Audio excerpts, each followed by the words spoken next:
Time to open up. Goodbye to the fallow year. Heaven help us now. Your promise draws near. It's more than a chance, it's your work in our heart.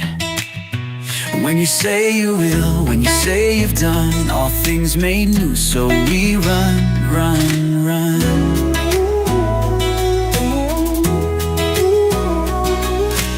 Oh my God, you are faithful, so faithful.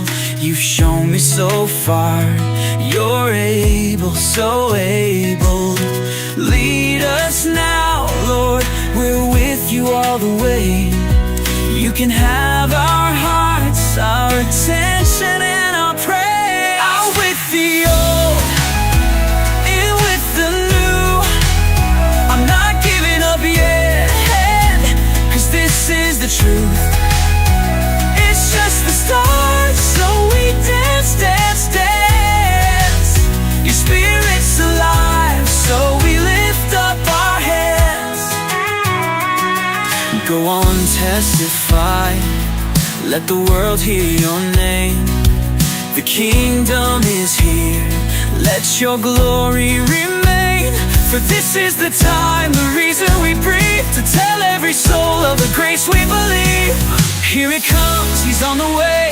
New heaven, new earth, everything remade. All creation in rebirth. All things are new, no turning back now. Out with the old, and we shout it out loud. Out with the old, in with the new. I'm not giving up yet, 'cause this is the truth. It's just the start, so we dance, dance, dance. The spirit's alive, so we lift up our hands. Out with the old, out, out, out. In with the new, let the joy pour out. We're running ahead, never looking behind. Your promise is sure and your light will shine. Oh yeah.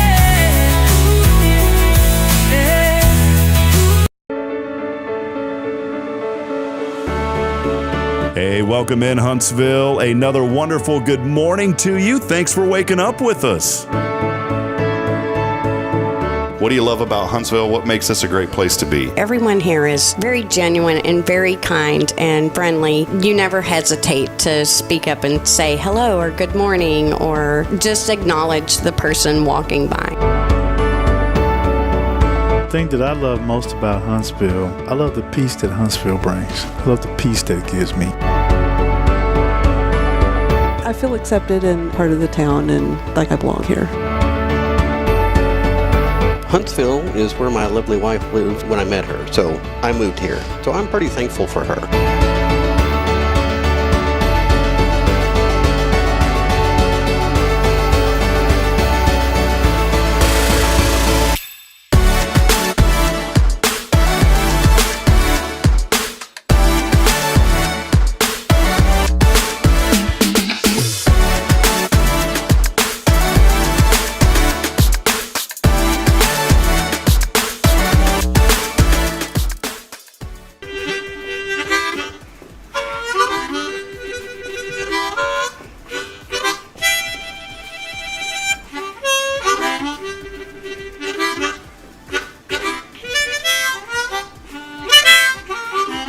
All right.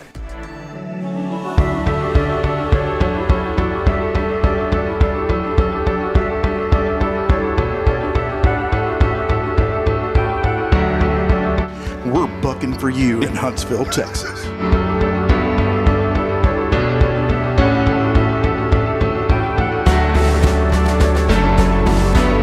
Hello, I'm Billy Cobbin, the Sam Houston Memorial Funeral Home. Hey, it's Kay Boning with Tomorrow's Provost Montessori Schools. Good morning, Huntsville. Good morning. Hey, I'm Karen. I'm Toy. And I'm Denise. And from all of us at Walker County Federal Credit Union, good morning, Huntsville.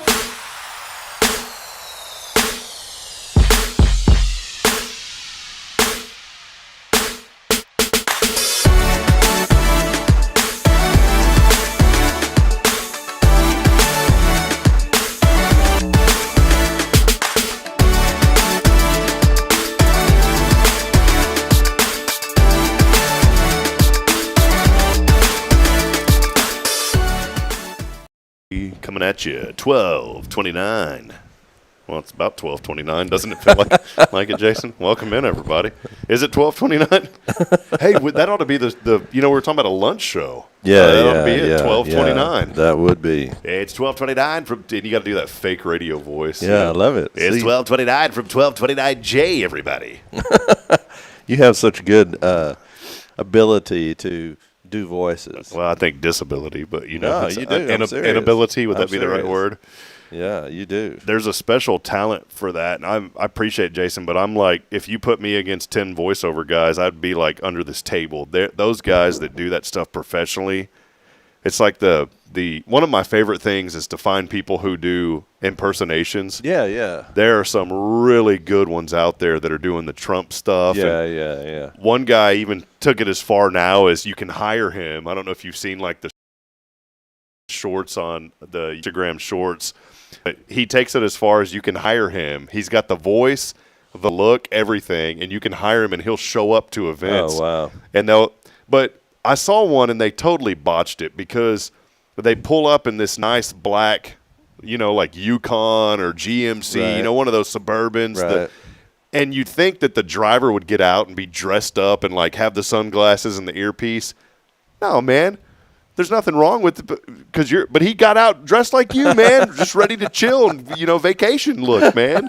that gave it away. Yeah, I was like, man, come on. And he wasn't even serious about it. So I was sitting there thinking, this guy could probably bill out even another $100 if he would just have that guy look like his security. Like if you and me got out of that truck, they wouldn't believe it. No. But he gets out and he does the little whole, he gets out and he goes like this to everybody, and then he's like, I can't even do it. However, right. Whatever he does and all that kind of stuff. But the guy's got the voice. He's got the movements down. Wow. So you ever enjoy those, like some of those impersonators that do stuff? I mean, I think that to be able to do different voices, just not even impersonating, I think it takes a lot of talent to be able to listen to someone's, voice and inflections and be able to get that right. It really takes a lot of creativity, a lot of time, and a lot of talent. So, I mean, not even impersonating a specific person, just being able to have different voices and characters and stuff like that. I think that's a creative aspect that I don't have. Yeah. So I can talk like two things, and then I try to do accents, and they're horrible. People are like, that doesn't sound British at all. And the whole Canadian thing. There's this stereotype that Canadians always say, right? Yeah. And I'm not knocking anybody because, there's folks that when I was up in Fargo, they looked at me like I was a lunatic the way I talk. They're like, Why do you say y'all? Why do you say this and that? Y'all is becoming a universal word, though, by the way. It is. It's no longer a Texas thing. Right. I've seen that a lot more now. There was a lady that came, this very sweet lady. She was just passing through, somehow found out about our garage sale that we had a couple of weekends ago. There for our friends in San Angelo. We had the garage sale here at the church, and this lady, she said, I'm from Canada, and I've never heard it in my life, Jason. This one, and she was sweet. I'm not poking fun. I don't do that, but she literally said, like 7 times. She goes, it's pretty hot here, Well, you got a lot of stuff here, And I thought at first, she was joking because she wasn't. Yeah. And so finally, what I always believed to be this fake stereotype that people in Texas said came true. It came, and I was thankful for it. You were validated. I do have some breaking news this morning. Amazon is now early delivery morning in Huntsville, Texas. Oh, wow. You can pay an extra $2.99 to have your items delivered between 4 a.m. and 8 a.m. Breaking news. I know we'll have news you can use in a moment. You did this? But this morning, there's a package over there in that chair, Jay, some labels that I had ordered, and I just wanted to test it. And so this morning at like 4:30, that's probably why I didn't get much sleep. I hear some noise, and the dogs, the dogs can detect anything. Well, they get all ruffled up, and we're in our bedroom with the door shut. And I get out this morning, and look what was there. It was my package.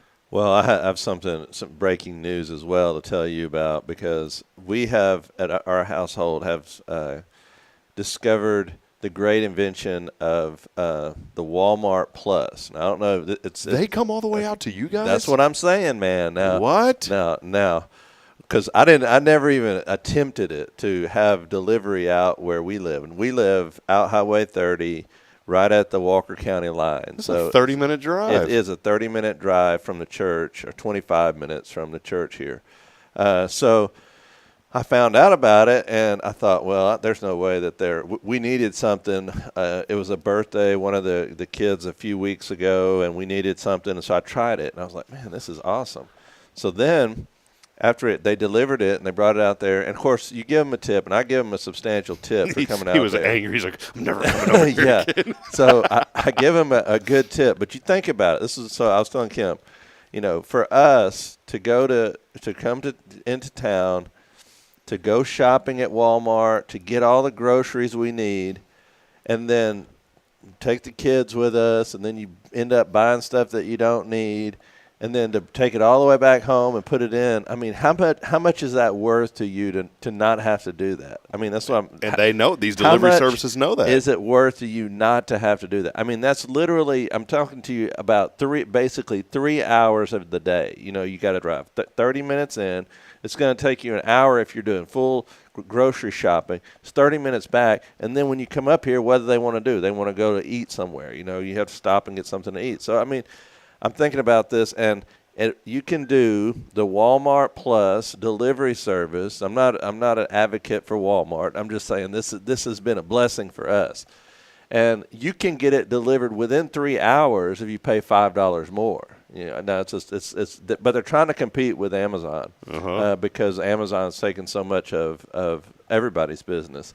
But I mean, I'm a believer. So I told Kim, I was like, I mean, I'm be hard pressed unless I'm likely going into town for some reason to go shopping and do all the grocery shopping that we have to do. And this is the way to do it. We end up saving money, even though, like I said, we give the driver a good tip for having to come all the way out there.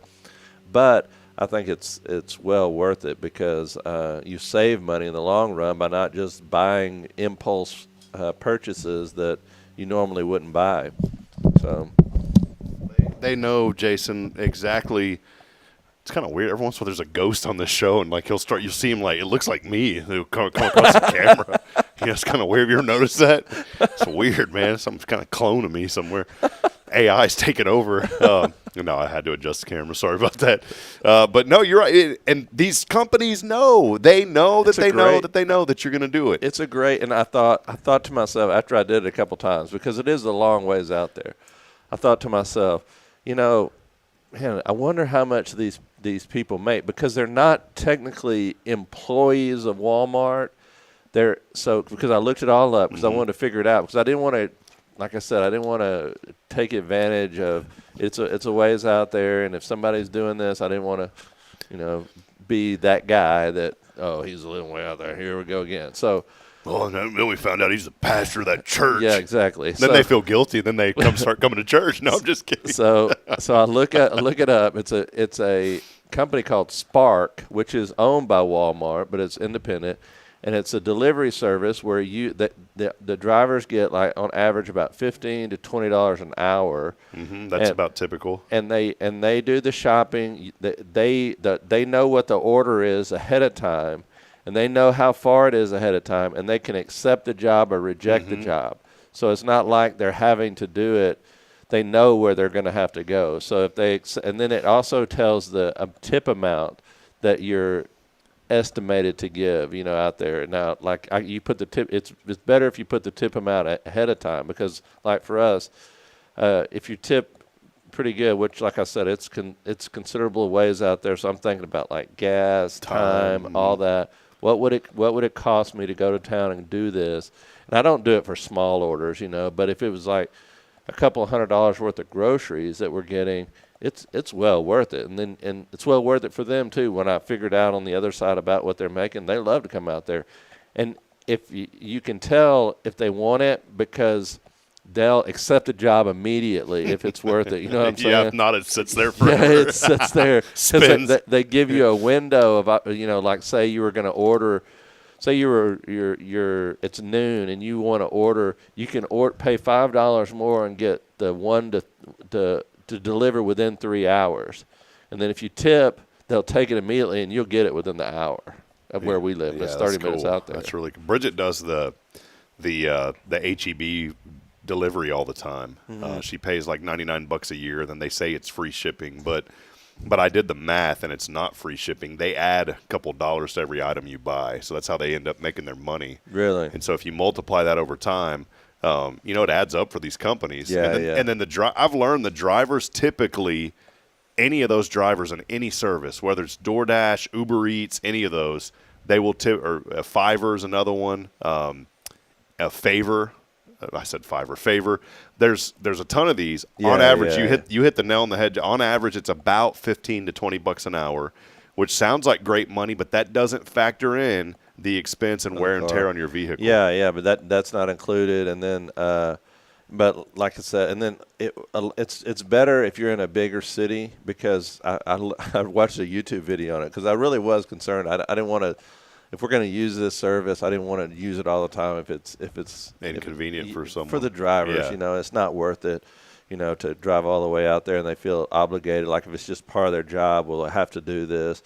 But anyway, if you're in a bigger town, you can deliver here, and then if there's maybe several Walmarts in that town, you could pick up from another Walmart over near this person and then just keep going, all day, however long you want to do it. I used to drive for Uber when I was in Georgetown. My friend and I had a taxi business, and I ended up giving him that business, and then that all kind of went away because of Uber and Lyft. There was no way to compete. Yeah, no kidding. And I started driving and I'll remember back in the day, it was very lucrative to drive for Uber. There's a huge music festival that happens every year in Austin called South by Southwest. Yeah. I went down there, Jason. I didn't like doing Austin, especially late at night, because it's just a crowd, and I'm not hating on people, but I just didn't want to have to deal with that. You basically, after 11 o'clock, you become a babysitter. And I just got so tired of that, and all the headaches of having to deal with people that were just inebriated and just out of their mind too. It wasn't fun.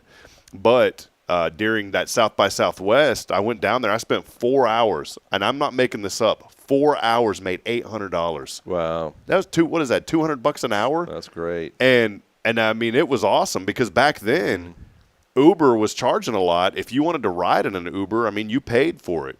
Well, they've gotten so tight on their pricing now that it's great for passengers like you and I. But the drivers, boy, they're might as well get the water hose out because they're getting hosed on the deal. Yeah. And it doesn't work as well in smaller towns, because you don't have you can't keep the drivers because there's not enough business to pay for everyone. So it works well in towns with airports.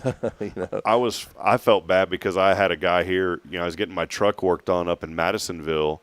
And there at Henson Ford, there was a transmission replacement they or something they ended up doing. Bill Fick wasn't able to get it in. I love Bill Fick, by the way. They did my oil change a couple days ago. I walked out there full synthetic. It was like $58. I mean, that's not bad. I need to go there. So if you have a Ford, as long as you have a Ford and you go to there, then it's like I'll take Bridget Santa Fe, and it's like $90 for an oil change. But for whatever reason, the Ford F-150, I'm paying. No, I think it was like $62. That's not bad. Still, I pay like $110 over here at the 5-minute place. Yeah, they'll get your money in 5 minutes. Yeah, no kidding. But they do a great job. Bill Fick's really good, but anyways, I took an Uber from the church to go pick up my truck up there in Madisonville at Henson, and I looked and it said it only cost me like $17, and I felt so bad for the guy that was driving because. I started thinking about it, Jason. I said, that's a 30-minute drive there, 30-minute back, plus his gas. He's going to make like $5 off of this trip. And so I ended up tipping him, like you said, very well. And that guy was so appreciative of that. Yeah. He goes, I didn't really want this one, man, but there was nothing going on. And he's like, but I knew if I picked it up, something good would happen. And because after I tipped him, I said, well, I'm not going to leave you in the dark, man. Yeah. That's ridiculous. Yeah, that's the way I look at it with the Walmart delivery, because I just figure how much is it worth to me and to save that time, and then, like I said, not buy things you don't need, not have to take all the kids to the grocery store. I get Fridays off. Do I want to spend my Friday off? And usually Saturday I'm preparing for Sunday, so Fridays, Friday. Do I want to spend my Friday in the store, going up and down aisles with at least 5 kids, trying to put everything else into the basket that we don't need? Do I want to do that? And the answer is no. and you're saying, yeah, and you're saying, I got the 5 kids with me, but then in the back of your mind, you're thinking about the other 5. Yeah. And I like how you said, Friday's my day off, and you said that like it was so certain. That's a very loose term in the ministry, right? No off kidding. is you never know, man. You never know. And we've been doing a lot of things, getting ready for back to school. It's just right around the corner. Our kids are getting ready to. One of my daughter's about ready to start her first year of college. That's exciting. I know it for is, her and it for is, you as a dad. And my bro. sister, she's also a member here and works here. Her daughter is playing volleyball at a small college in North Texas, and she's on scholarship there, and we're excited for her to go up there. But she has to. They left yesterday. Today will be her first day because they have all the volleyball practices leading up to the season. So she's going to actually be enrolled today, and Joy's dropping her off with all their stuff. So I know it's cool. And that's my sister's youngest child, so I know it's going to be tough on her driving away and leaving her youngest daughter there. So pray for her. I'm hearing like the Titanic song that wherever you are, it just fades away. Yeah, the day's coming for you, Rob. So yeah, I'm not looking forward to it, man. And for me too. I think it's one thing when it's your youngest. I think like my youngest this year, this will be her first year in school in kindergarten. So I know that's going to be hard for Kim. Just thinking about all these years. She's always had one child at home, and this will be her first year not to have any children at home. But I don't know what Kim's going to do. I think Kim is looking, though, like to help out at the school and be there with the kids. So that'll be good for her, yeah. Your youngest, Magdalene, she gave me a fist bump the other Sunday. Yeah. And so I think it was Noah, either Noah or Elijah. I can't remember which one told me. He's like, you're making progress, man, because she's your little daughter is so sweet. Reminds me of little Braylon, because Braylon's kind of shy at first, but then once she gets to know you, she'll talk to you a little bit. She is tough. But she was smiling. I said, good morning, because your kids are always right there, and I always say hi or give them a high five, and she gave me a big old fist bump, man. So it was pretty cool. They are so funny. We've been over the last month. They've really gotten into fishing for whatever reason. Okay. We went down to I took my vacation. We went down to the Gulf, stayed at one of our members' houses there. We were so blessed to be able to stay there in Surfside, and they live right on the canal, and the water's right there. And the neighbor came over one day, and he was showing the kids how to fish, what kind of lure to use, and they were catching fish one after another. So ever since then, they've all been interested in fishing. So every evening when the sun's going down, it's cooler. They want me to take them down to the pond to fish. We have catfish there, and so I take them down there. And so she's gotten to where she takes a little hook, and they have it little on a string, and they throw that little hook out there, and they can catch the minnows. And that's what she's been catching. I'll send you a picture, and you can put it on on the deal after our break. But yeah, she's so proud of herself because she can catch the little perch and minnows. They don't even put any bait on it. They just throw it out there, and all the fish see that little shiny hook, and they run towards it. And it's so funny to watch her catch the little ones. Well, we are going to take a break here in a moment. When we come back, I want to talk a little bit about just the privilege of living here in America, yes. And I also want to talk about legacy and family. I think a lot of these things kind of tie together. I wanted to bring up something that happened last week in a family that I've seen of tremendous faith. I want to talk about that, and I'll kind of lead you into that, Jason, as well.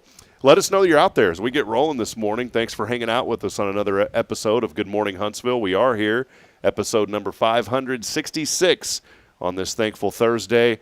We are here. Big thank you to Elliot Herzlich from Elliot's Jewelers. He's online at elliotsjewelers.com.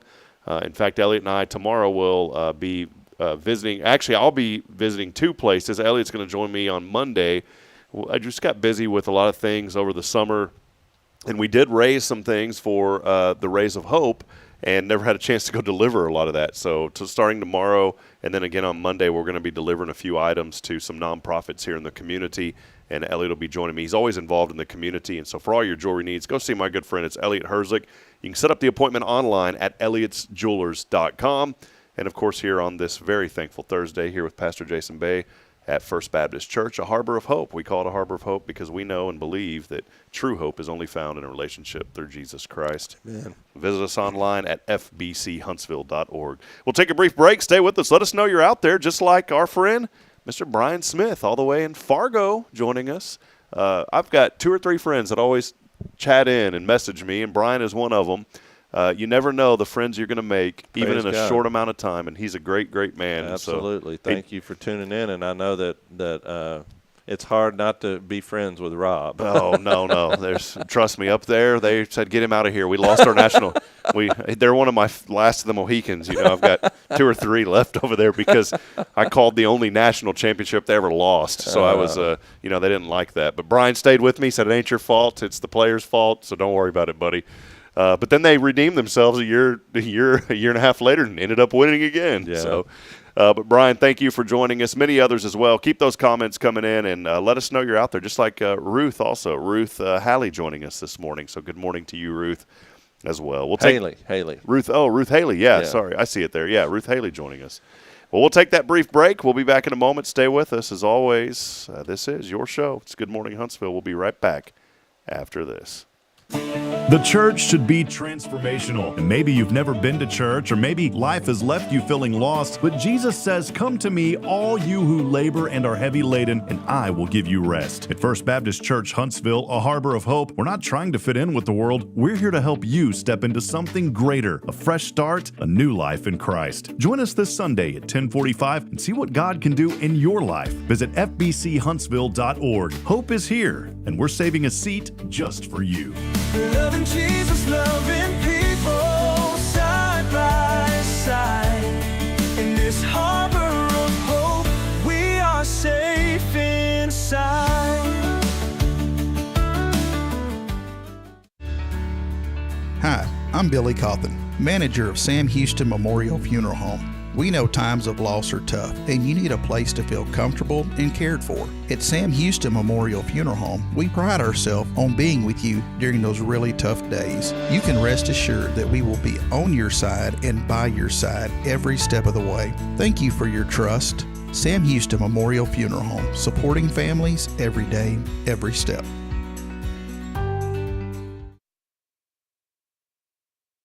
At Tomorrow's Promise Montessori Schools, we're not just a place where children pass the time. We're not a daycare. We're a child care center focused on growth, learning, and discovery. Every day, children engage in meaningful activities that build confidence, independence, and a love for learning. From reading and math to social and practical life skills, our students are active participants in their development. Ready to give your child something more? Visit tomorrowspromise.info and discover what makes our school different. Tomorrow's Promise Montessori Schools. Education you can trust.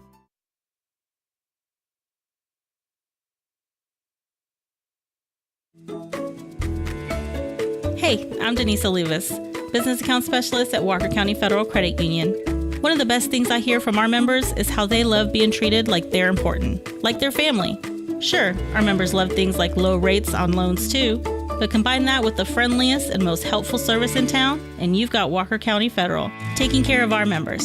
It's what we do. We are Walker County Federal Credit Union, member NCUA.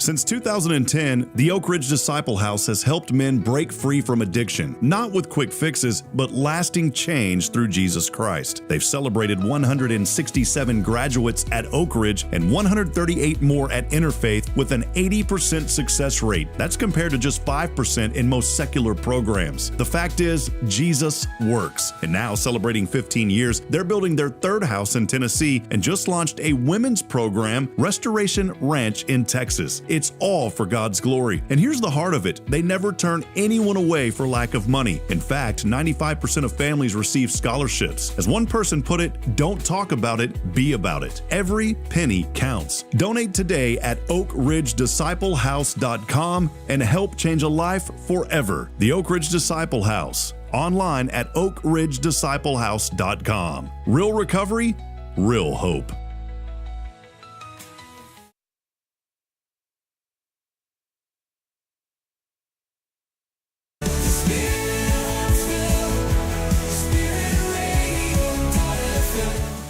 This is KHSP LP, Huntsville, Texas, the spirit of Huntsville. Support for SpiritRadio.fm comes from loyal listeners just like you. Want to help spread the good news across Huntsville and beyond? Underwriting opportunities are available for loyal listeners, businesses, and nonprofits. Visit SpiritRadio.fm and tap Donate today. This is Jason Bay, the pastor at First Baptist Church, Huntsville, and you're listening to Spirit Radio, the spirit of Huntsville.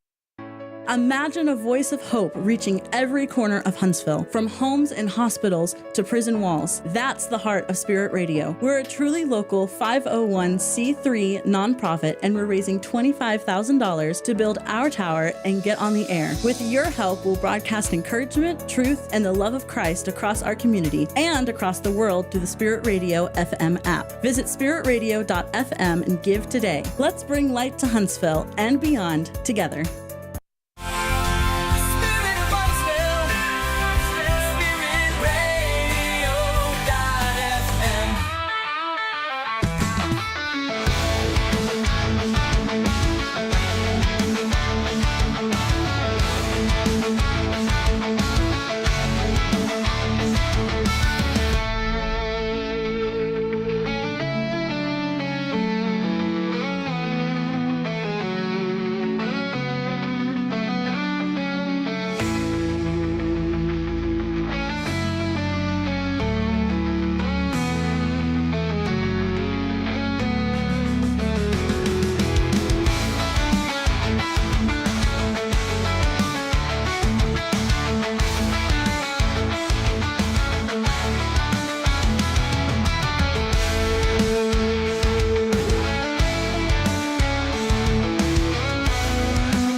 All right, well, we are back at it here.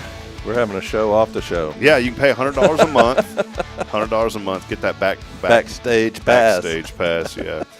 Welcome back as we continue on this morning. Time now is 8:32. I didn't even address that I was late this morning, and I apologize for that. I'm pretty good about being here on time. Sometimes maybe 5 minutes. We start a little bit late. But, man, I'll be honest. I got up this morning, Jason. The alarm goes off on my phone about 5:15 every morning. I set it pretty early.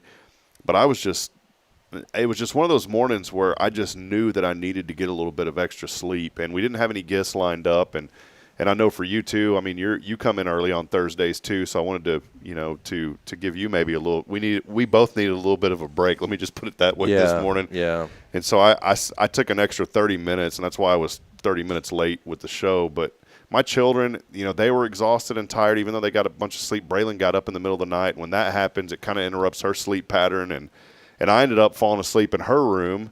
Usually she'll fall asleep, then I get up and leave. Well, I fell asleep because I was so tired. Then I got up, and she wasn't there, and it was 2 a.m, so she had gotten up in the middle of the night.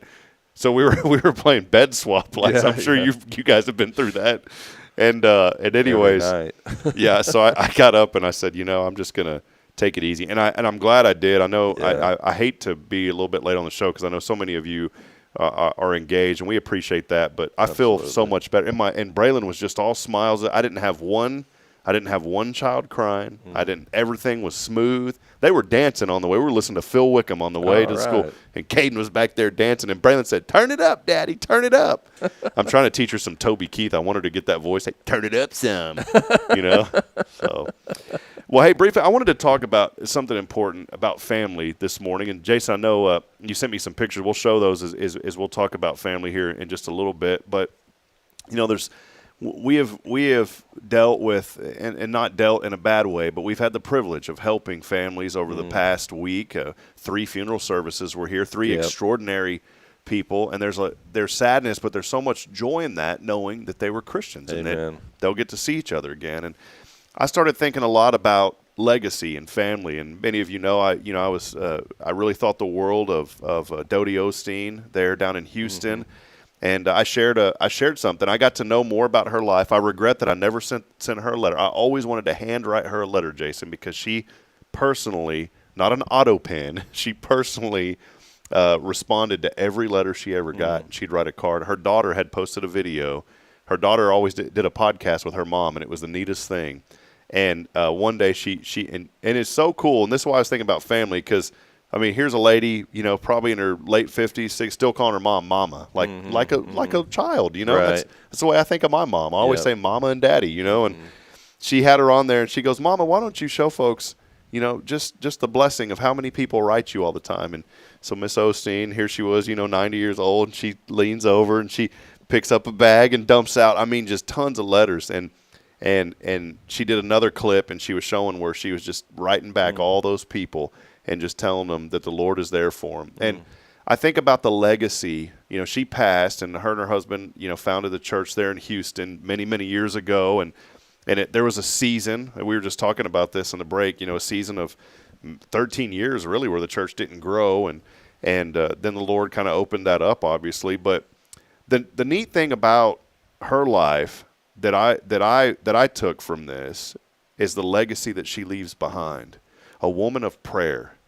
This lady, Jason, and it's so neat because we've been talking about our church as a church of prayer now. It's how we communicate with the Lord. And Dodie would drive around. There was her son Joel would do these. They call it like a night of hope or some sort of like he used to go. He's only done one since COVID. The long story short is they would go to the airport. Well, they'd all caravan back in their own vehicles. Well, here's Dodie still driving in her late 80s. And the story that they shared was they said, we lost track of Mama. We didn't know where she was.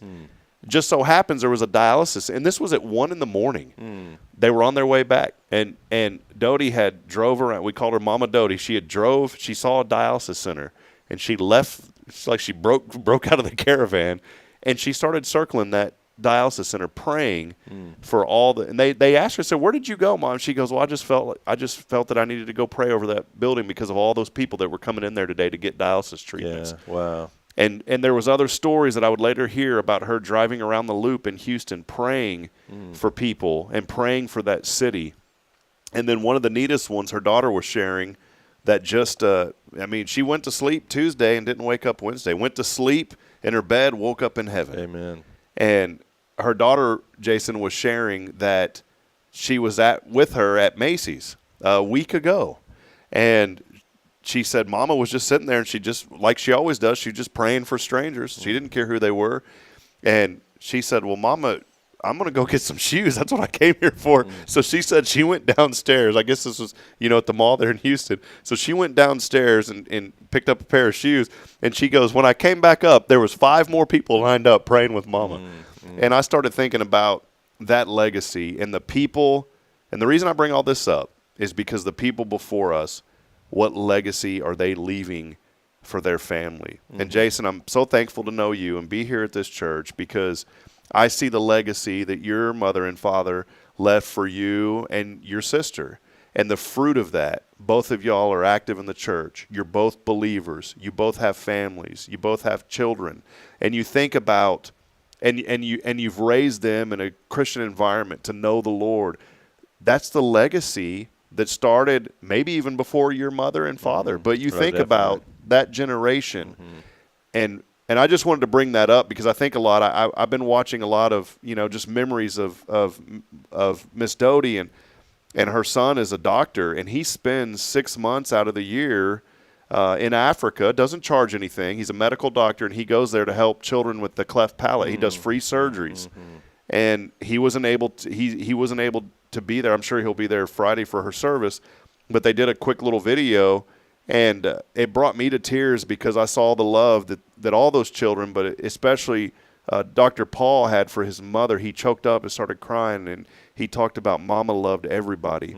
And he said this. He said, when I first came over here to Africa, and I guess he was there right now because he said, when I first came over here to Africa, and the video looked like he was there, and he said, I got malaria. That's a very common thing for a lot of folks that go there, even with the medicine. He said, even with the medicine, and I had a really bad case of it. And he goes, he goes, there was one night, and I was just in and out of sleeping, and he goes, there was one night that I finally just kind of woke up, and he goes, I finally started to feel much better. And he goes, and I talked to Mom, and he said Mama too. He goes, I talked to Mama a few days later, and she said, well, Paul, I've been praying for you. And she goes, I know you have, Mama. You pray for everybody. And she said, well, she goes, no, I specifically prayed for you on Wednesday at 8 o'clock. And he said, that's the morning he goes, that's when I woke up, Mom. And he goes, that's when I started feeling better. Wow. And he just talked about that power of prayer and the legacy. And I kind of wanted you to piggyback on this, Jason, because I think it's so important that we think about the legacy that we are going to leave for our families. And what does that word mean? To some people it may mean wealth and worldly things, but I think the most important thing is the spiritual legacy that we can leave for our families, knowing that Christ is our Savior and knowing that there's something better and it's not of this world. Absolutely. I mean, I think you said it extremely clearly that the most important thing that we can leave to the next generation is that legacy of faith and trust in God. There's so much that we spend money. Think about the investments that we have.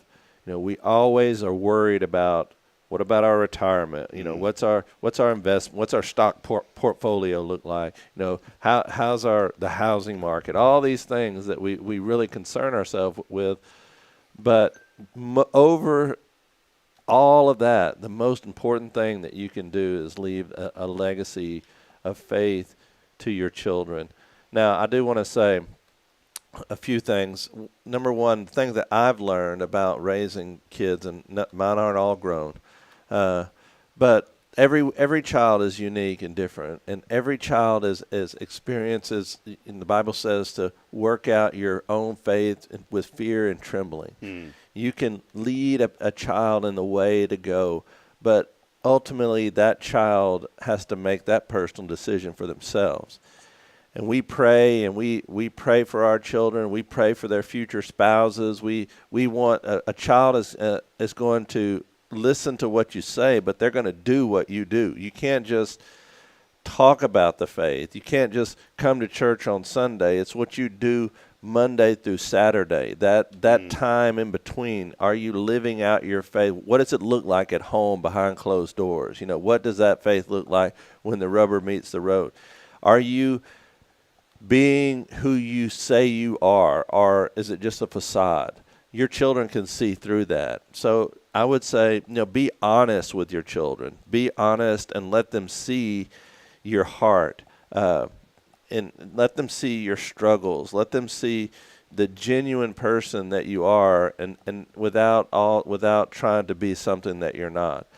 And the last thing that I would say about leaving a legacy is sometimes we work and we pray, and I deal with a lot of parents and grandparents of children that have gone wayward, and they look at themselves and they look at their situation and they'll say to me, well, what did I do?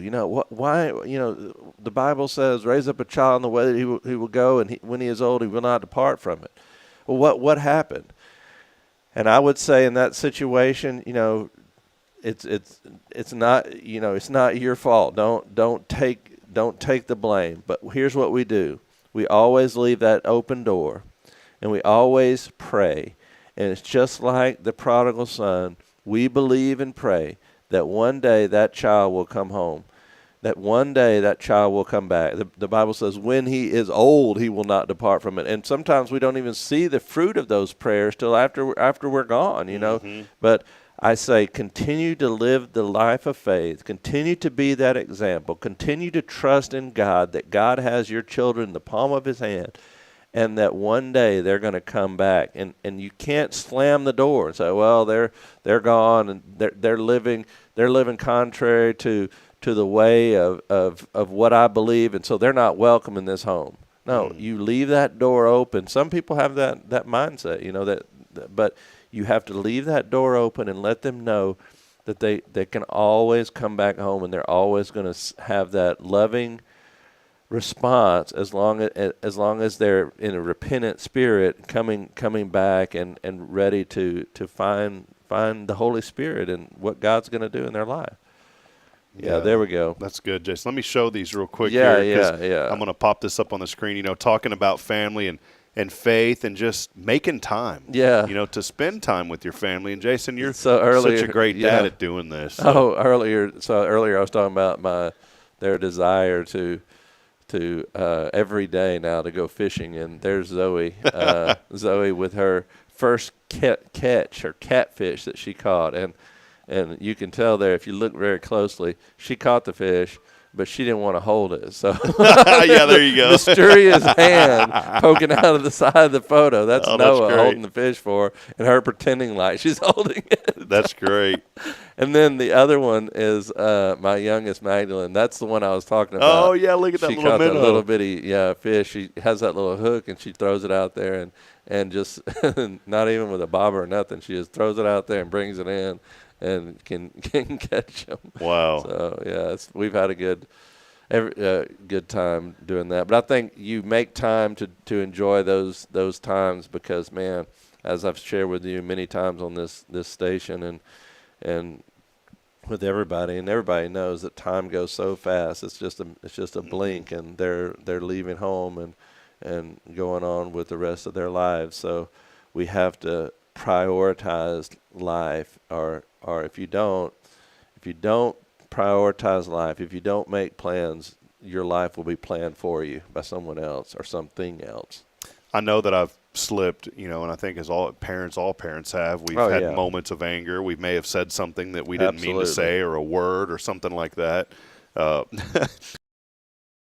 never forget, Jason, my former pastor that led me to the Lord, David Edwards, he went to be with the Lord many years ago, and I'll never forget, his daughter and I were friends, and their whole family was just friends. And I'll never forget a friend of mine, he and I were with his daughter, Catherine, one day, and we'd all went out to eat, and we were talking, and somehow we started talking about people slipping. And I said, has your dad ever slipped? And, I just asked the question. Oh, yeah. And my jaw dropped. I said, what, Pastor Edwards? She goes, yeah. And I said, all right, well, I feel a little bit better than I've made, But it was just – it brought it full circle to me that we all make mistakes and that we all do things and say things that we shouldn't. And now there's one word that I know for certain that I have not said in front of my son, and I try very hard not to get upset, and especially as I've grown in my faith, I've been very mindful of things pop into your head, don't allow them to pop out of your mouth, and I've been very careful of that. Well, this morning I dropped off my children, and Miss Charlotte over at the academy came up. She goes, I got to tell you something funny. And I said, what is it? And I'm sitting there. She goes, well, it's kind of not funny, but it was kind of funny, but it wasn't funny. I said, okay, well, so it's something my children did, right? Yeah, it's something your children did. Apparently the 2-year-old door was open, and Miss Charlotte has her desk, in the main area, and all of a sudden she hears the loudest word that she's heard from a little one. And it's not a good word. And anyways, I said, well, I haven't said that one in front of my son. I know that. I've said one that's related to the water running over a spillway. If I've slipped and said that before. But I said, I know I've never said the one that you said he said. And so it's just one of those things. I know you and I were talking about before that you even little children, will say things. You're like, where did that come from? Where did you hear that? Yeah, right. And I didn't. And in that moment, I say this as seriousness because in that moment, I'm thinking, where did I fail? Did I fail? What did I do? And you're exactly right that we just have to be transparent. And as parents, when we and I know that one, like I said, I know that one I haven't said before, but in that moment. I thought about it, man, did I mess up something? I said, no, not there, but I've messed up. And it made me think of the other areas that I've messed up. But just to be transparent and ask my children for forgiveness. Yeah. And I think that if they see your heart in that matter and that, no, you're not perfect, and I've had to do that many times and ask for forgiveness from my kids or when I've done something that I shouldn't have done or just wasn't the man that I wanted to be, or even my wife, to let them see that's how families work. No one is perfect. We have to live in grace, and to be shown grace, you must show grace. Yeah. But fishing, that fishing story, we've drive down to the pond. We've done that for the past few nights or evenings. But after I get off here and work, and it's been a busy week, and the last week was a lot busier. But I get home, and Kim and I are putting dinner together and all that, and it's literally the last thing that I want to do is go fishing. You know what I'm saying? Yeah. And they come in there and they said, "Daddy, would you take me fishing?" I was like, "Oh my gosh." And but I know that that's necessary, and I think that is one of the keys is being a parent, being a father, being a mother is often making time to do those things, even when you don't feel like it. Even when you don't feel like it, to go and do those things with your children, making room, because you know how important that is. And that's the definition of priority, putting things in proper place. That's so true, even on our faith journey, Jason. You think about going to church, and I know even you as a pastor, you'll be the first one to say there's plenty of Sundays I don't want to be here, and that's true for anyone that works in ministry. Everybody thinks when they look on the outside, looking in at ministry, that everybody's just overjoyed. They can't wait to be there on Sunday. There's days, trust me, there's many days that I'm super excited. I cannot wait. But then there's those 1 or 2 days every once in a while where I'm like, man, I just wish I could stay at home. But I know, and it's not because I see it as a job here, I know that God rewards those who show up, and that he sees you. When you get up and you make that commitment, not only are you making it for yourself, which is important, but you're making it for your family, and your family sees that. My encouragement this morning, no matter if you're a husband or a wife, maybe you're in a family that, your family doesn't go to church, but it's been tugging at your heart to say, what, I need to go to church. I really need to grow my relationship with the Lord. And I get it. Some people say, well, I don't need to go to church because I know the Lord where I'm at. Well, I'll tell you this, it's when community, where one or two or more are gathered, that community. And we've talked about it numerous times, Jason. And I want to encourage you this morning that maybe somebody needed to hear this, that you've been thinking, and I don't care where it is. We pray for everyone in this community and other churches in this community that they're all overflowing. Absolutely. As long as they believe in the blood of Jesus and the salvation that's found through Christ. But I want to encourage you that maybe this weekend is that weekend that there's no but. This is that weekend that you need to say, I've been thinking about it, I need to do it. And even if your family doesn't go, and it doesn't create rifts in the family. I know some people say, well, if I do this and the rest of the family, your other side is going to see that, and God will reward that. And it may not happen overnight, but that is what I'm getting at, Jason, is you can start today. Right. It's never too late to start building that new legacy of faith for your family. Absolutely. And like you said, we're all the same, especially the kids. They'll be sleeping, and they want to sleep in, and we got to go to church this morning. And I always tell them, no, we get to go to church this morning. And then the thing I always share with them and share with everybody is the Bible. There's something unique about worshiping together. You don't come to hear me. You come to meet with God. You come to meet with God. And there's something unique about worshiping together. And we can get up for school. We can get up for work. But what does it say when we say, oh, you know what, I'm just going to watch it on TV? Or, and I know some people can't get out. But when we can't get up for worship, what does that say about our priorities? I just think that one of the necessary things in life is to teach your children, teach your grandchildren, is prioritize that time with God.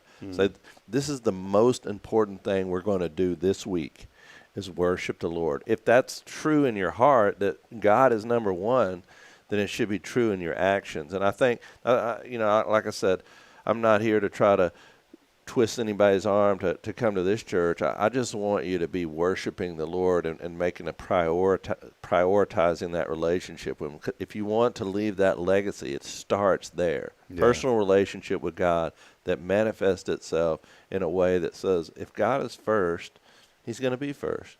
First day of the week, Sunday morning, we're going to start off our week by being in church somewhere. And I think that's important. I brought all this up for a reason. I'll read it here in a minute. Then we'll take a break. We'll have news you can use to wrap Abbreviated it up. version. Abbreviated version. But I wanted to say a couple things real quick. Kathy Breen joined us. I don't get to see these comments because they come through on my personal Facebook, but there's many people joining there as well. Kathy Breen, I've known Kathy many, many years. You know what's cool is sometimes you come across people and then they stick with you, or you stick with them. And Kathy's one of those people. When I had my IT company, I remember going out. She worked at a company out there in Weir, Texas. We'd always say, "We're here, Dad. Where are we? We're in Weir, Texas."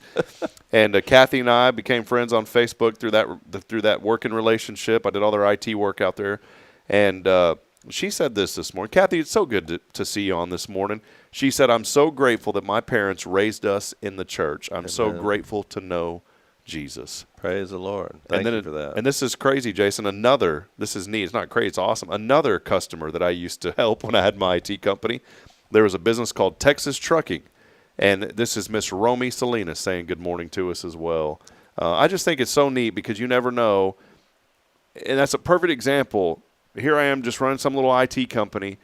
I sold that business in 2018. I haven't done work for these folks in many, many years, but we're still connected. Yes. You never know how the Lord is going to continue to bring people together in community, in fellowship, through, you don't have to go out and read the whole Bible. It may just be a word to continue to bring people together. Yeah, this year in August and in September, I'm getting the chance to do 2 different church anniversaries that they've invited me to go to preach at. One church in Waco, and then another church not far from where I live now.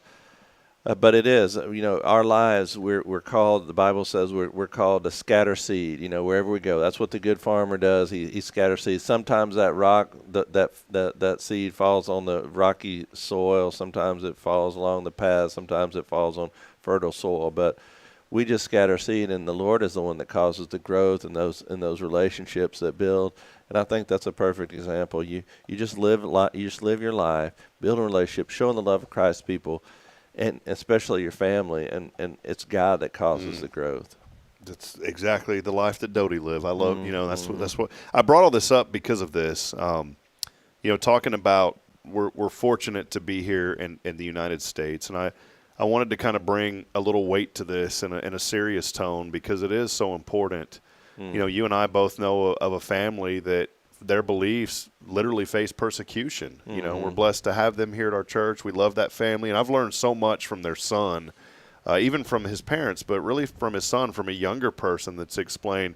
He and I had a chance to basically ride in a vehicle for 10 hours. We went to San Saba and went back a couple weeks ago as we followed the U-Haul, and I learned so much more about him and his family and their culture, and it really made me more grateful that we live here in the United States, that as a Christian, as a believer, that we do face some persecution, but nowhere near what some folks face in other countries, especially in the Middle East. And some sad news that came across last night, that there was 4 attacks on 4 Christian compounds in Mozambique, Africa, where ISIS had came through. And literally, we'll call it what it is. It was genocide, silent genocide. They came in and took the lives of many, many Christians there in Mozambique. Again, 4 different places, into homes and burning churches and taking many lives. And Jason, I don't ever want, and it's so terrible to hear that, but in these countries, in some places, just to say the word Jesus, that's your life, literally. Yeah. And I want to remind folks that this all ties in for a reason. The legacy and the opportunities that we have to make a difference for our families. Don't take for granted the opportunities that we have and the privilege that we have here in America to get your families into a church, to proclaim the name of Christ. Because, yes, we face things here in America, but nowhere near that kind of stuff that we're reading about, horrible things that happen in other countries, Jason. Absolutely. And I think, I don't know where you read that at, but our news media just doesn't report on a lot of the things that are going on worldwide, especially in Christian communities and cultures where around the world that experience great amounts of persecution. And we are so fortunate to live in a country, like you said, that doesn't face that. And we're so fortunate and so blessed. We take it for granted on a day-to-day basis. That's why when you're talking about this family that joined us, they're from Lebanon, and they came over here, and so their kids could go to college over here, and we've learned so much about them. But in the midst of persecution in the surrounding nations, they've experienced revival in their churches in Lebanon because they're having so many of these refugees come from other countries that are predominantly, if not all, Muslims surrounding there, and a lot of them looking for hope, and they're finding it in Jesus. So, and I read a statistic on the Esther Project. The Esther Project is a website that does report on martyrs and what's going on worldwide, and they've reported that over 1 million Christians have been martyred worldwide just since 2000. Wow! So when you think about that, we don't hear that, but that's what's going on worldwide. And you're right, we need to appreciate, thank God, and pray for Christians on the other side of the world that experience this on a daily basis, persecution. Yeah. Well, we appreciate everybody kind of hanging tight and listening. I hope there's some encouragement that brought you there and a little bit closer to your faith. And just be mindful this morning, again, of the privileges that we have here. Be mindful of your family, and most importantly, be mindful the fact that we can freely worship a Lord who loves us unconditionally, no matter what. And think about that, too, this morning. Some of you may have said, I've done some things that there's no way. There's no way. Well, with God, there is a way. Amen. And it doesn't matter what it is. I mean, we all have to pay consequences for the things that we've done, but there is redeeming blood and the power of Christ. And want to remind folks of that this morning, Jason. So, well, hey, many of you are here. Thank you for hanging out. We still got just a few more minutes. We're going to take a brief break. We got a opportunity to our favorite segment coming up here with Jay Bay. All right. Coming up. Jason prepares almost as hard as he prepares for his sermons. Absolutely. For this is important. This is important, Rob. He spends 18 hours a week on news you can use. Definitely. So, we'll take a brief break. Again, we are here. Big thank you to First Baptist Online, FBCHuntsville.org. We'll be back in a moment. Stay with us. It's Good Morning Huntsville.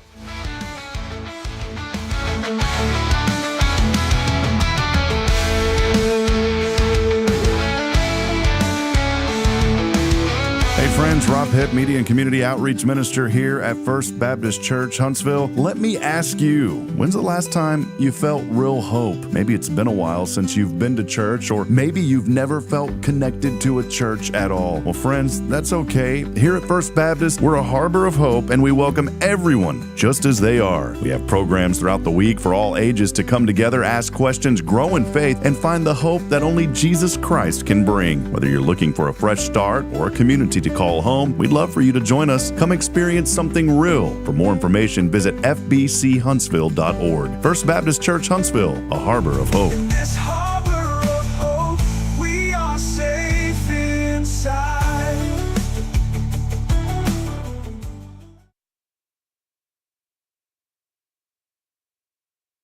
Imagine a voice of hope reaching every corner of Huntsville, from homes and hospitals to prison walls. That's the heart of Spirit Radio. We're a truly local 501c3 nonprofit, and we're raising $25,000 to build our tower and get on the air. With your help, we'll broadcast encouragement, truth, and the love of Christ across our community and across the world through the Spirit Radio FM app. Visit spiritradio.fm and give today. Let's bring light to Huntsville and beyond together.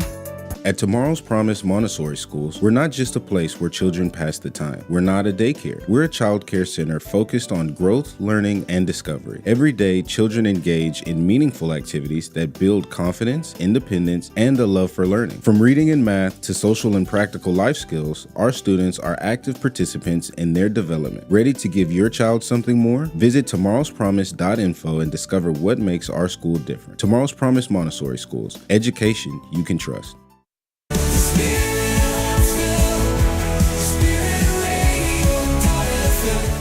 This is KHSP LP, Huntsville, Texas, the spirit of Huntsville.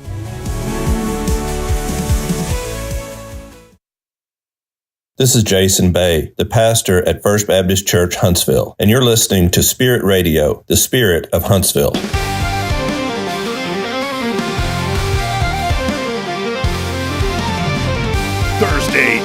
Thursday. Well, wait a minute. It is Thursday. Yes. It's time. Let me clear my throat here, Jason. It's that time of the week from 1229J, right across the street from the Walls unit. It's news you can use, brother, with Jason Bay. Yes, I love it. That's what we've all been waiting for. News you can use. Well, I have just a few stories in the time that we have left here together, Rob. One of them comes from the Wall Street Journal. I found this article fascinating because, we've talked about for, a long time now, ever since the NIL became a big deal in college sports, and college football season is about to gear up, getting ready. There's a lot of talk going on. And this article came out, and I thought it was so it really opened my eyes to what's going on. It says, the title of the article is, with one colossal mistake, the NCAA lost control of college football. True. And this really goes back to the heart of what happened, why the NCAA doesn't have, we talked about like having a governing body that can kind of oversee these conferences, and why is it that now there's so much that is there's not a commissioner, there's not somebody that's overseeing. This article really explains. It says, how did this happen? How did the NCAA, a nonprofit founded in 1906 to rein in the brutality of major college football, lose control of that sport? It says it all comes down to 40 years ago when the NCAA made one colossal mistake. This is it. It explains it right here in this article. It says it was the early 1980s, and the leaders of college sports governing body thought that too many televised football games meant that people wouldn't buy tickets to watch in person. So the NCAA limited broadcasts to one national game a week. Some of the schools got together, led by Oklahoma and Georgia. They thought that this was absurd, that there would only be one college football broadcast a week. So they ended up suing the NCAA, and they won the biggest victory in college sports history. The 1984 U.S. Supreme Court sided with the schools, saying that the NCAA's approach violated federal antitrust, and control of college TV rights and the billions of dollars they would come to command slipped from the NCAA's grasp forever. And now all that money is controlled by the individual conferences, the SEC, the Big Ten, or the whatever it is. Yeah, conference, even here, Conference USA. Yeah, so all of that money, you trace it back, say you want to know the source of the problem, trace it back to the money. Well, it all goes back to this decision. Whenever the NCAA controlled the television rights, then they had control. But whenever they let go of those rights because they refused to broadcast multiple games, that power then went to the conference. And together, the four major conferences now generate more revenue than the NCAA itself. And just to put it in perspective, the college football playoff alone next year in television rights is going to be worth $1.3 billion. Wow. Compare that to the $1 billion generated by the NCAA's prize property. Their most generating broadcast is March Madness. It produces $1 billion. And just the playoff, college football playoff alone, produces $1.3 billion, and that's just for the four major conferences.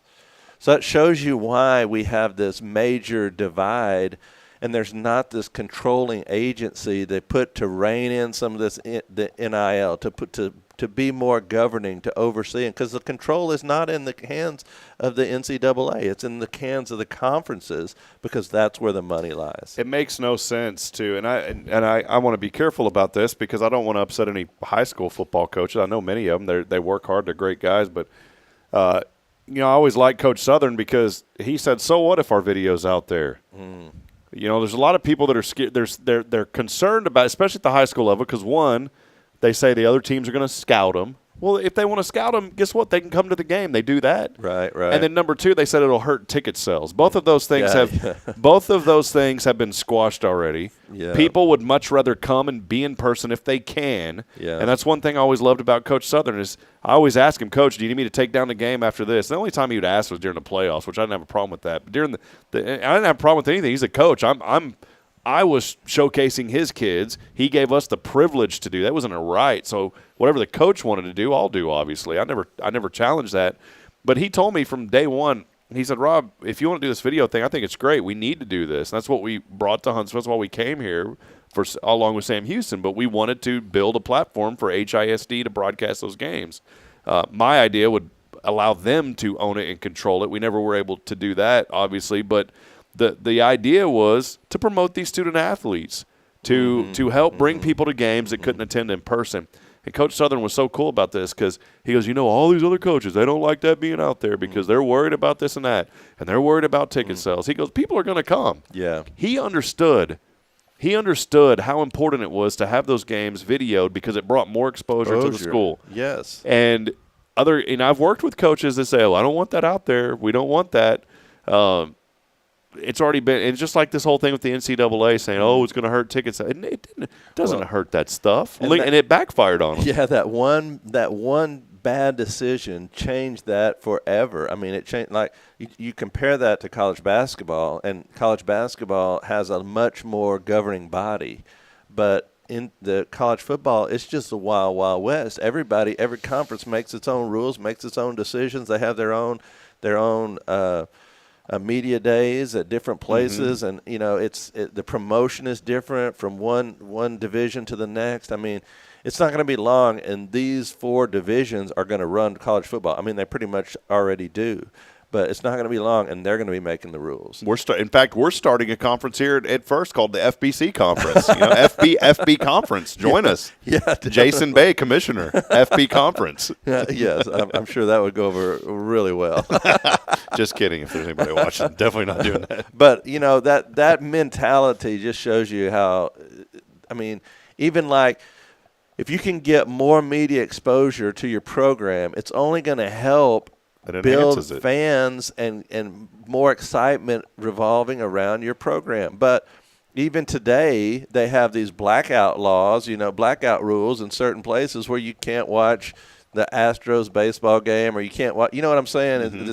They still are clinging to that antiquated system. We're believing that, if we let this go out over the airways, people aren't going to come to the games. It's just the opposite. If you go and you get exposure, and people get to know these players, they get to know the follow the season throughout the season, get to follow the ups and downs, and they're more likely to come to the games. Yeah, so, absolutely. You see it firsthand when you get to go to the A&M game. There's over 100,000 people packing Kyle Field. Yeah. They're going to come. If you build it, they will come. They will come.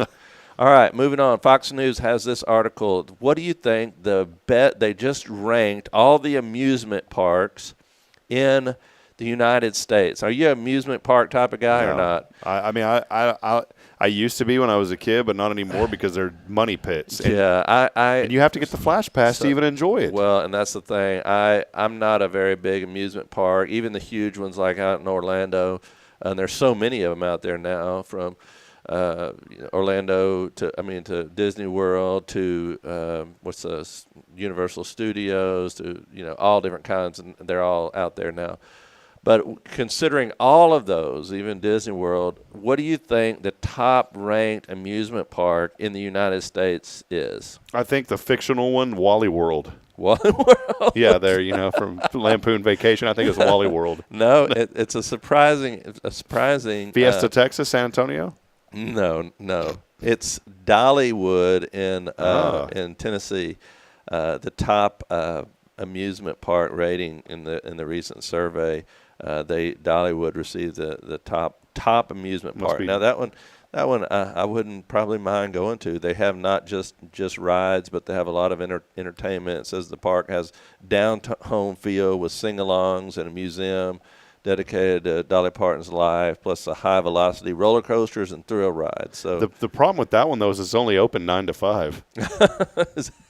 Yeah, right. Yeah, from the movie. My uncle used to love Fiesta Texas in San Antonio. He and my aunt, and they would never ride. When we'd go stay with them, we loved going to stay with them because we always knew that we were going to go spend a day at Fiesta Texas, and they encouraged us to ride all the rides. But they had season passes just for the shows. They had so many wonderful entertainment plays, music shows. Some of them were outdoors, Jason, but then other ones were in these. There was one they called like Rockville High, and it was like a mock-up of a high school, and they had a gymnasium, and you'd go in there, and there was seating, and they would do like a high school rock little, old school rock show in there, and it was fun, man. Yeah. I enjoyed, and it was air conditioned. It was fun yeah. going in there, so I understood they got the season passes just for the shows, so they could do different things. And they up in Arlington, they used to have that, and those were really big draws too. But I think a lot of them have moved away from that. But absolutely. So anyway, we went up to Tennessee, up to Pigeon Forge in that area a few years ago, Gatlinburg, and we drove right by Dollywood. We didn't get a chance to go with our family, but because we went up to the Smoky Mountains and hiked, and we really, really had a great time. There's a picture in my office of us right outside of Gatlinburg on one of the trails there, and but that's a great part of the world. Really, a lot of family-oriented activities around there, and it's a long way to travel. We traveled a long way to get there, but it was fun. When y'all were thumbing your way from Huntsville to Knoxville, and then that guy told you he was going as far as Gatlinburg. Y'all made it. Yeah, we made it. Old Ronnie Millsap picked y'all up there. Huh? Absolutely.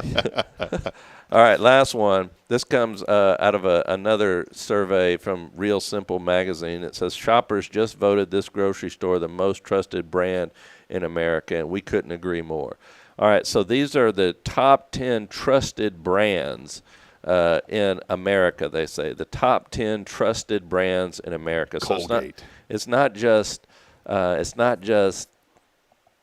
grocery stores, but this one particular grocery store made it number one as the top trusted brand in America. Now, think about all the grocery stores in America and see if you can nail this one down. This is not one we have in Huntsville, and it's not one that you usually go to for. It's kind of a niche grocery store. Is it that Whole Foods or whatever? No, it's not that. It's close to that. The same kind of philosophy, I guess. I don't know. It's Trader Joe's. You ever been there? I've heard of them. Yeah, never been. Yeah, they have them up in Dallas. I've been to them a couple times. They do have some real unique stuff there, different kinds of foods, and anyway, that made number one most trusted brand in America, Trader Joe's. And I know some of our people, they have one down in the Woodlands, I believe, and some of our people drive down there to get specific things that they have there, unique things that you can't get anywhere else. So you're talking about just brands of anything. Yeah, brands of anything. Brand, I want to give you some other ones. Toothpaste brand, anything. Patagonia. Never heard of it. Sounds like a flower. I think it's like a clothing brand. Microsoft is number 3. How is that? Can I tell you something real quick? How is that trusted? I won't repeat what they told me, but I told you the story. I got sued by Microsoft. I told you that story, right? Yeah, I think you did. And they told me something. They told my lawyer, they said, you tell that man, that young man in Georgetown, Texas, to do something. My jaw dropped. My lawyer told me that. He goes, they're not going to work with you. And I said, what do you mean? And he goes, this is word for word, verbatim what their lawyers told me. Because they're a big, they got the whole world. they got their whole legal tower. And Microsoft versus Rob Hipp. Yeah, versus little old Rob Hipp. And it was Rob Hipp, Click Computers et al. Was on the thing. Everybody else. And thank goodness we had insurance because it was my lawyer and I had a big law firm in San Antonio that represented us. And what were they suing you about? Copyright infringement. Oh, yeah. I bought 30 computers from a government auction. Oh, I see. And they'd already had it installed on there? Yes, but I reused the key codes that were the OEM codes, and that's when I learned all about it, that, that's counterfeit because those codes belong to the OEM. Whatever, man. It wasn't a big deal. The funny thing was it said that I caused them considerable harm. on there. Oh, 30 computers. Yeah, for infringing on XP trademark, Windows XP trademark. They sent Jason. They sent an undercover guy to my Round Rock shop. Oh my goodness! And that was that moment. That was, and I've done everything by the book. It was just a dumb mistake, and it was a predatory lawsuit trying to make an example. And that's what my lawyer said. He goes, man, they're just trying to make an example of you. There were 13 small businesses sued that year, and none of us knew that we were doing anything wrong. So let me get this right. You got sued by Microsoft, and you still reject Apple. Yeah. And they said, you know what they sued us for? The lawsuit. They come at you with $12.4 million.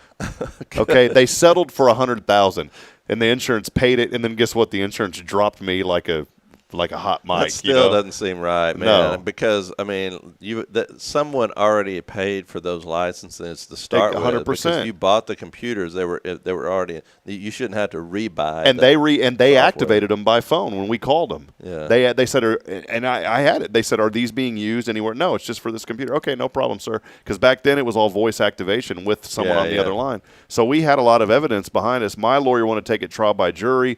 The insurance company that I would later learn. They weren't supposed to say this, but they told me that I needed to settle. They're legally not really supposed to do that. My lawyer, he even said, man, they shouldn't have told you that, but because you told me that you wanted to proceed, go ahead and proceed. So we ended up settling out of court. If I would have taken them to trial by jury, my whole argument, Jason. Yeah, you would have won, but it would have cost you more than that in legal fees. Well, here's the thing. I don't know if we had anything to do with this, but my whole thing that I told them, I said, if this was such a big problem, because the whole reason that we got in trouble is because we were copying OEM disc, but they didn't work without the key codes. Mm-hmm. Right. So it didn't. It's like you have a key to the door, but you don't have the door to open it. Yeah. Well, because they give those discs away. Yeah, exactly. To install on your computer. So we would then include you had those. to have the. Well, nowadays you can download it for free.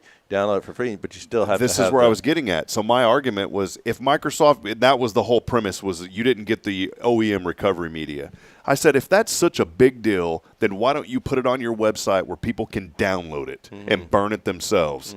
Well, guess what happened a year later? They started putting ISO images on their website for people to download. Crazy. So you won. Anyway, no, I lost. But anyways, 10 most trusted brands overall. So that's what we're going through. Sorry. No, you're right on. Trader Joe's, number 1. Patagonia, which is a clothing company. Number 2, Microsoft, who Rob hates, and although he still is their customer. Number 3. Number 4, Toyota. Yo, okay. Number 5, Costco. Are you a member of Costco? I love Costco. Oh, really? You never been? No, I've never been to Costco, and everybody tells me about it. You know, they don't do a lot of advertising. Don't need to. It's all word of mouth, and that's how they save a lot of money, by not doing advertising.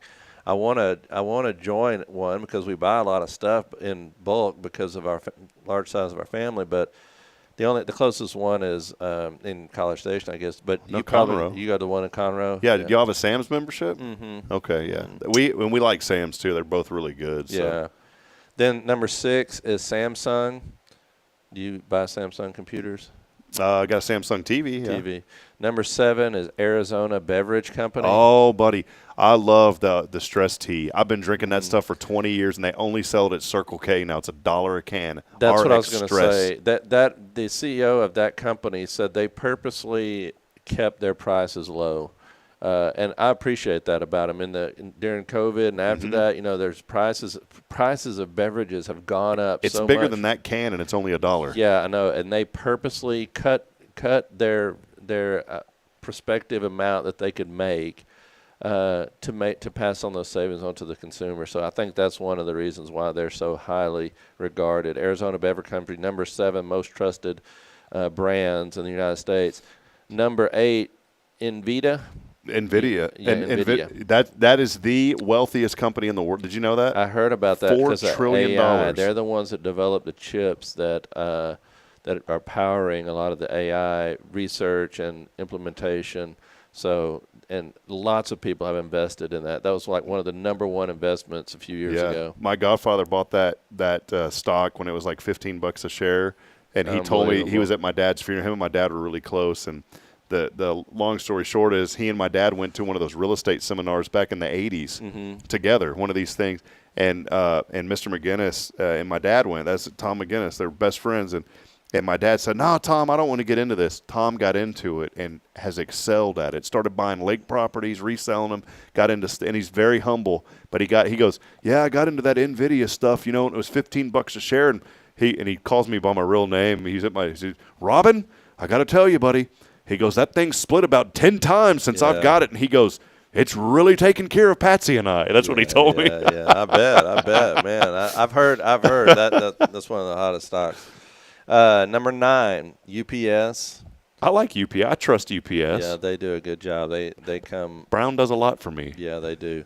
And last on the list, number 10, FBC. most trusted brands overall. Your favorite, Apple.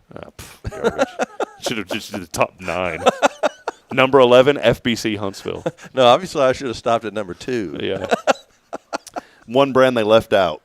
That's not really a brand. Number 1, Jesus Christ. Amen. Most trusted. Amen. They really goofed up on that article, No Jason. kidding, So. no kidding. Well, hey, we got to get rolling. Busy day. Thank you, Jason. Been a fun morning. Yeah, it has been. Many of you joining us, too. Chrissy Cogdell, First Touch family. She said, "Good morning. We have missed you guys while we were serving Washington State with our ministry partners. Thank you for all you do for the community. We are thankful for your leadership in ministry and friendship. May God continue to bless your church, your families, and the Huntsville community." Thank you, Chris. He's just such a wonderful person. You have great eyesight. I need to get my eyes checked. Yeah, I barely can see that. I'm squinting. So thank you for that, Chrissy. And many others joining us. Ruth, thanks for hanging out. Ruth's been commenting in, and many others as well. That'll wrap it up. An extended, a little later show today. We'll be back 7:30 tomorrow. As my dad said, if the good Lord's won and the creeks don't rise, we'll be here at 7:30 tomorrow. Billy Cawthon, Sam Houston Memorial Funeral Home. Jason, real quick, still continuing the Hebrews here. We're getting close to wrapping that up. We want folks to come on Sundays. Yeah, chapter 12, we'll be talking about, it's really about application, applying what we know in the Word and living it out. So it's going to be good, hopefully, to see each one of you here. Come here 10:45 Sunday. We'd love to see you. As I end every show reminding you, we're not strong enough alone to make it on our own. We're not. We need each other. So please provide a word of encouragement. Lend a hand of support. I promise somebody out there needs you. Until next time, good morning, Huntsville. God bless. We'll see you back at it tomorrow, 7:30. See you, Jason. God bless.